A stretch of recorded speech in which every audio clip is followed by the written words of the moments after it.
Okay, I think that means we're going. Count Scapula, how are you doing today, my friend? I am doing well. How are you? I am spectacular. And why don't you tell the followers what band you're with? I am Count Scapula of the Nashville horror thrash metal band Dead Alive. And how would you describe this project? Um, Bunch of heavy metal monsters writing the soundtrack to horror movies that don't exist yet. Hell yeah. Hell yeah.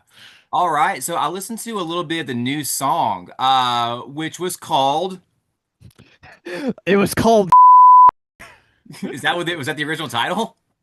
yeah. The most recent song we released was called What's the one we got on the playlist?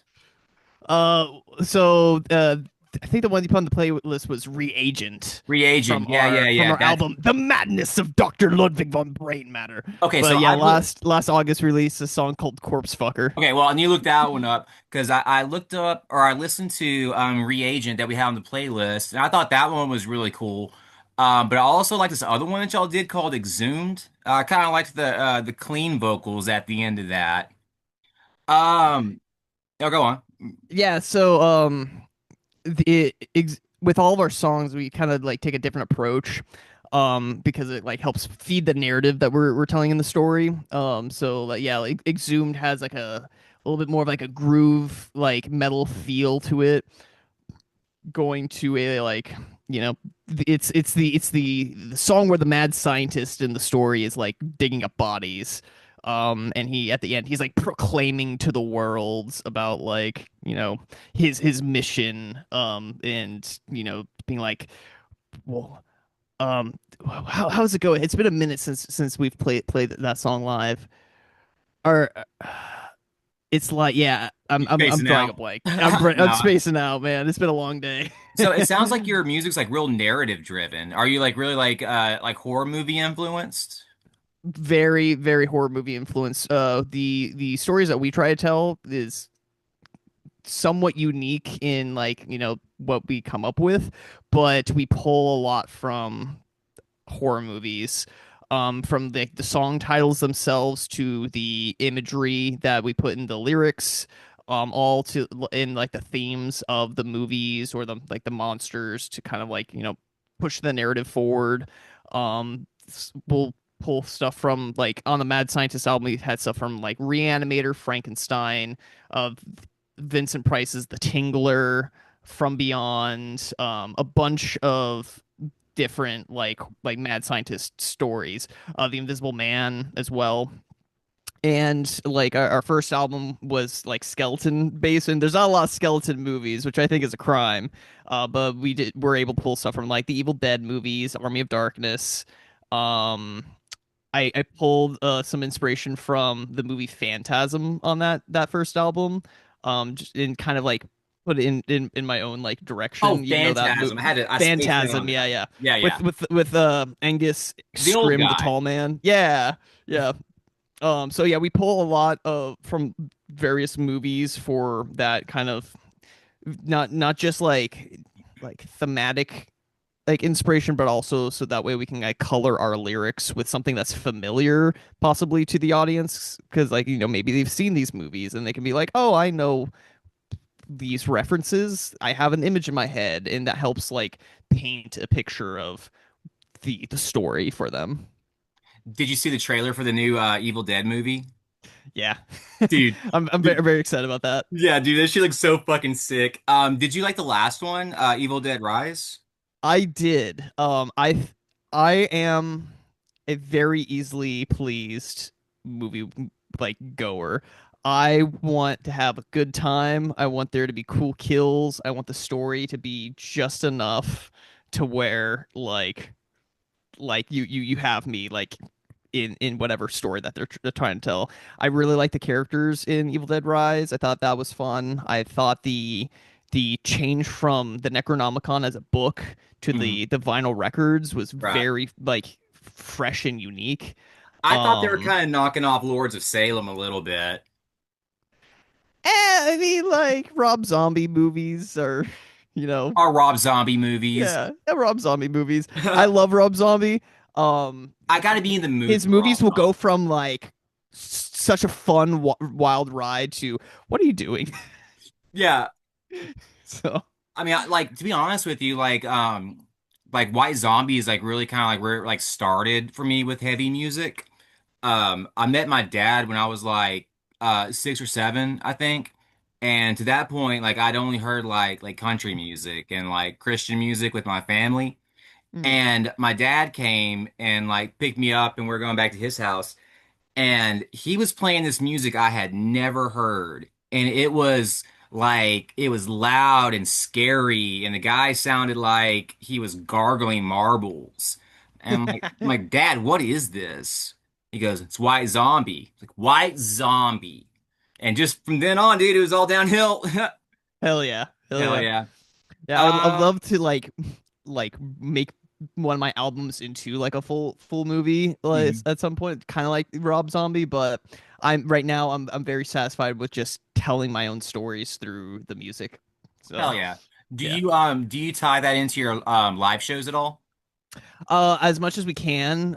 Right now our set lists are, 25 to 30 minutes usually. Sometimes we get a 45-minute set list, but then, we have over an hour's worth of hour and a half worth of music between the two albums and like the other singles that we've released, and it's like, well, how do we play a full album front to back with only so much time? Well, Mhm. so there we've done special shows where we do the whole album like front to back, and we actually released a VHS of one of those That's uh, cool. I think it was like last year or something.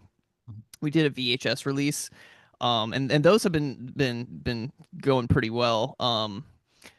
So yeah, we'll do like very like high concept stuff like that, and for the most part, we kind of angle our live shows to be kind of more of like a Tales from the Crypt esque kind of presentation, where I take more of like the role of the crypt keeper and I'm telling you the story, Hell yeah. like on stage, and we'll like instead of like saying the whole narrative of like the album, we'll take like a slice out of it. So Hmm. a very common set list for us recently has been playing basically the front half of our um, Mad Scientist album, Hmm. and then just playing two other songs, and it kind of like gets like the beats on like what's going in that story. But then it leaves more for the audience to be like, what happens next? That was really cool. What other songs are on this album? Go Kind of buy thing. it. Go buy it. Yeah, we got CDs, we got cassette tapes, vinyl, all that kind of good stuff. Dude, I had this idea a while back as a gimmick to like release singles on a floppy disk. I fucking looked down on YouTube today and somebody else is already doing it. The song sounds horrible because you can't fit like a whole song onto a floppy disk, so you gotta like Right. really compress it. It sounds like shit, but I think like it'd be a cool thing to just like have. You know what I'm Have you have saying? you have you heard about a band called Belushi Speedball? I've heard the name, but I don't think I know them. So they're a really fun band, not only to like follow and like see what kind of crazy fun stuff that they do, but also like see live. They have a really wacky, over the top like live performance. We got to play with them in New Hampshire a few years ago, which was really cool. Um, and they have been putting their albums, their songs, their music on literally everything. And by everything, I mean like they've taken like like a Tupperware container, put like a slice of pizza in it, and like a little like speaker and wires and stuff, and then like cover it in resin. And then they sell that I as gotta see like, hey, this. you can listen to our music on a slice of pizza. That's Or amazing. and I think they've done How like does other that stuff. work? These guys are like very like intuitive to like figuring that kind of stuff out, I guess. I gotta check I this think out. I think they also did like their song on an N64 cartridge or something like that, where I saw another band release music on an N64 cartridge. It's fucking It's crazy. been like a really interesting time for like music collecting, I guess, Hmm. where people have just been coming up with crazy things to like sell their music on. Have you ever heard the band Captured by Robots?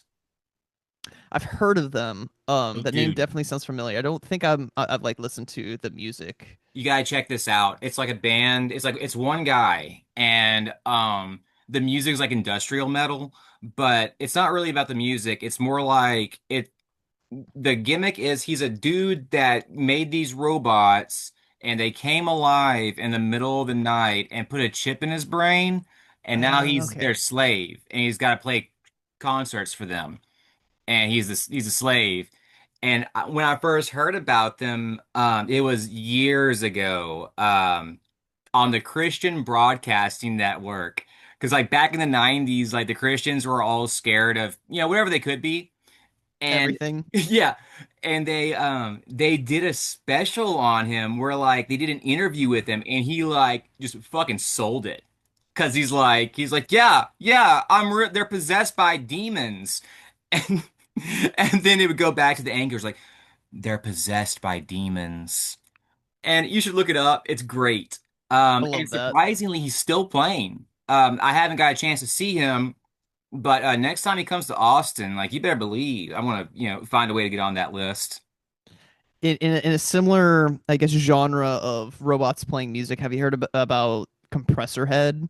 Compressor. I think I've seen his tag, but I don't think I've listened to him. What's up with him? So, that's it's literally a band of robots. This dude made like four or five robots that are hold playing actual instruments that he's like rigged together with like multiple like fingers to hold down the frets for the guitar and like ways to like pick the strings.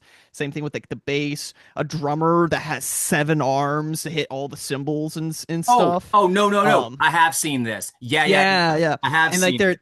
like the first thing that they had the robots do was like play a Motorhead cover, and I was like, this is so Oh, fucking that's so cool. dope. I would love to Yeah. do a Motorhead cover.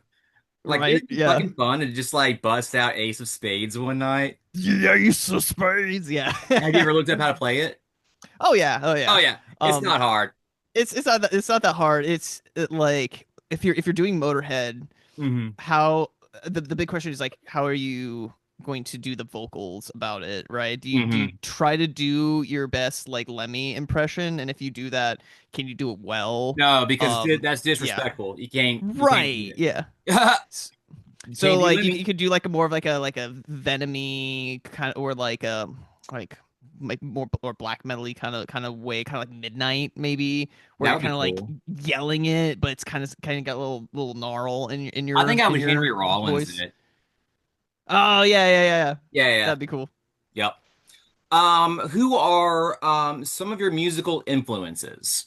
So musical influences, a little bit of everything. I love metal. I love all genres of metal. Minus like some more of like the hardcore kind of like focused genres. Hmm. Um, like stuff from like Black Sabbath to like Judas Priest, um, Megadeth, Slayer for like the thrash metal side. I was hearing a little Um, Testament influence, or I thought I was hearing a little Testament influence in some of your songs. and with like some like yeah, all of the thrash metal, all of the death metal, all of the black metal, doom metal. Like I love music, I love art, I love heavy metal and the culture. And so I listen to a ton of music, and so when I'm trying to like write songs, it's for like this whole concept album thing. It's like, okay, um what is the song about in the narrative? What emotion am I trying to push that? And then how can I execute that the best way? Because a horror movie, when you watch a horror movie, there can be moments of levity and like, oh, this is like a funny dark humor moment, or everything's kind of like fun and campy, or you can get to like really intense like darkness and like it's like ups and downs of like a roller coaster. And so that's why I want to try to do with the musics. So we'll have like fun bouncy like thrash metal songs, we'll go to like slower doom metal songs, and just kind of like play around with genre, with all that. And so I pull from a little bit of everything, and with the other thing that I really try to do is have a good sense of the if I'm trying to write thrash metal, for instance, what made thrash metal? And so for instance, like early '80s thrash was very much inspired by like hardcore punk from like Black Flag, Dead Kennedys, Misfits, that kind of stuff. So having that like understanding of that punk base for making thrash metal, or if I'm making like doom metal a la Black Sabbath, knowing like, oh, it's very bluesy, or going to various different, stylistic origins, listening to stuff like Jimi Hendrix or what have you, right? So just being well versed in, not only the genres I'm trying to play, but like what inspired those people to that made the genre in the first place. So if you were to have to cover one Black Sabbath song for a tribute show, what song would you pick? Well, we did that for our November 1st show Oh, last that's year, our last show crazy. of the year. We played Children of the Grave. Yeah. And so that was probably the most political I'm getting with like Dead Alive for the most part. I try to have the themes of like the stories kind of like talk for themselves and not try to like bang people over the head with like corporations bad kind of Hmm. like rhetoric, like narratively, because like that stuff could be um like an allegory for like vampires or whatever, Hmm. for instance on the next album we're writing, it's about vampires. It's going to talk about like class systems and like hedonism and various vampire themes, right? So I want that kind of stuff to kind of be interpreted through the Right. work. But we played Children of the Grave. One, because Ozzy had recently passed away. Two, it was the Day of the Dead.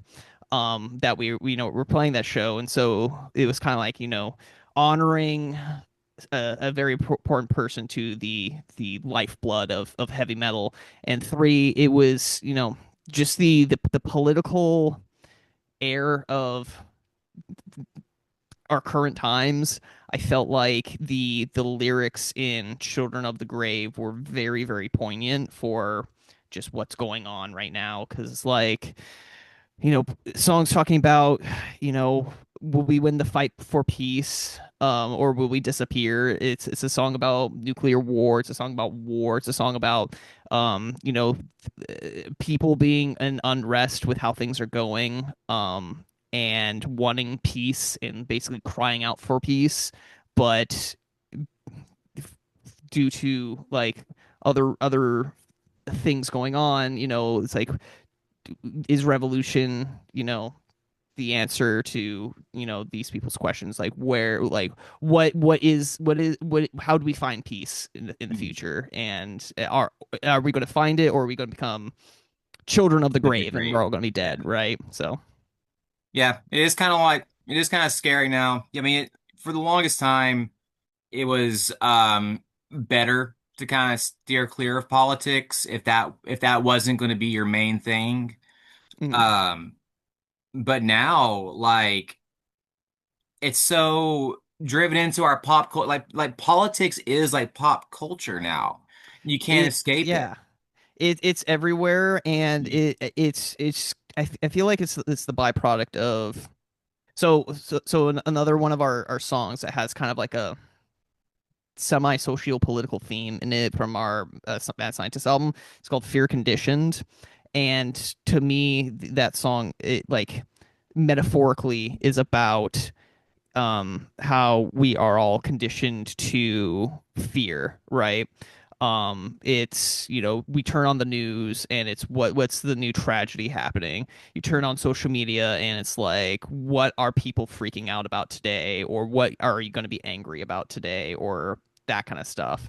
um it Yeah, I feel like everything is just kind of like so like chaotic and spiraling down and polarizing. Like the I feel like sometimes the only way you can like get like peace in the house is if you shut up sometimes Yeah. and just like smile at your relatives and be like, Okay. I think one thing I we're going to love have you, to, but I disagree kind of thing. yeah, and I think maybe I was talking to my grandma about this the other day. I think we've come to a point where we really need to have an open and honest conversation about what it means to be an American. What Right. does it mean to be an American? And I don't think there's any quick and easy answers to that. Um, and I think we're going to have to not be so at each other's throat all the time, but at the same time, like you were saying, not be afraid to say, no, that idea is wrong that you have. I don't think Right. you're a racist, but that thing that you just said is racist. The thought Yeah. you had was racist. I don't think you're a racist. That's not what, Hmm. yeah, you know what I'm saying? Right. Most people don't necessarily have that kind of hatred in their heart, but they're conditioned to react and say certain things. Exactly. Yeah, because I grew up in Texas and I don't really talk about this much, but racism is so present still to this day that I won't talk to one half of my well, I won't talk to any of my family anymore because of their prejudices. And like that's a difficult decision to make, but sometimes because of the principles, because of your principles, you have to say, well, if that's your choice to keep saying that word and et cetera, then I can't be around that. And that's a choice you've made. Because it's not, Yeah. it's, it hurts, but that's the way it is. But we're coming up on time. But I wanted to ask you, are there any artists out nowadays that are new and up and coming that you think are exciting? I love all the people in my local scene out here in Nashville. One of my favorite bands that's not Dead Alive is a band called Phantom. They just released their debut album Conquering Time earlier in the year. They fantastic guys, fantastic musicians. Just to me they're like my local Metallica. They're so cool. They're a bunch of fun to be around. Some other local bands I love is a band called Outpost. Lennox on the black metal side. Those are all great guys with great music. In other states and like the more spooky aspect of things, I really like this band out of Lafayette, Louisiana called Void. They're doing a really cool thing with like a hoary thrash metal as well. And there's a band out of I think they're based out of Chicago. They don't play live shows, but I love their music. They're called Creep Show. Hmm. Sorry, I got burps right now. They're called Creep Show, and they kind of have like a similar sonic kind of area like we do. It's like black and thrash metal with like synth elements, much heavier on the black metal side. But like it scratches that itch for me. I'm like, yeah, this is so fucking good. Hell yeah. All right. Before we go, pluggables. Tell the people your new releases and where they can find you. So we're going to be releasing kind of looping back to the whole Evil Dead thing. We're going to be releasing a cover of Evil Dead on July 10th. I think that's when the movie's coming out. We're going to be releasing it the same day as the movie. That's going to be a fun cover that we're putting out this year. Our more recent album that we've released is called The Madness of Dr. Ludwig von Brain Matter, which we have CDs, cassettes, vinyl of on our website, deadalivemetal.com. You can follow us on socials at deadalivemetal. Yeah, and we're trying to play out a lot this year outside of Nashville. So we're going to be looking at going to Kentucky, Atlanta, Alabama, trying to get to Texas actually later Holler in at me. I August. can I So can get you fixed up yeah, yeah. for So sure. yeah, we're trying to get out of the Nashville area and just kind of make our way around. I think in July, we're gonna be going up to the Richmond, Virginia area. But so yeah, we're gonna be out. If you want us to play a show, hit us up. If you're in a band, you're like, we want Dead Alive, hit us up on DMs. Let's get something set up. Awesome. All right, Dr. Scapula, I appreciate you having on. Let me try that again. I enjoyed having you on. Thank you. All right, brother. I'll Count holler at you. Scapula.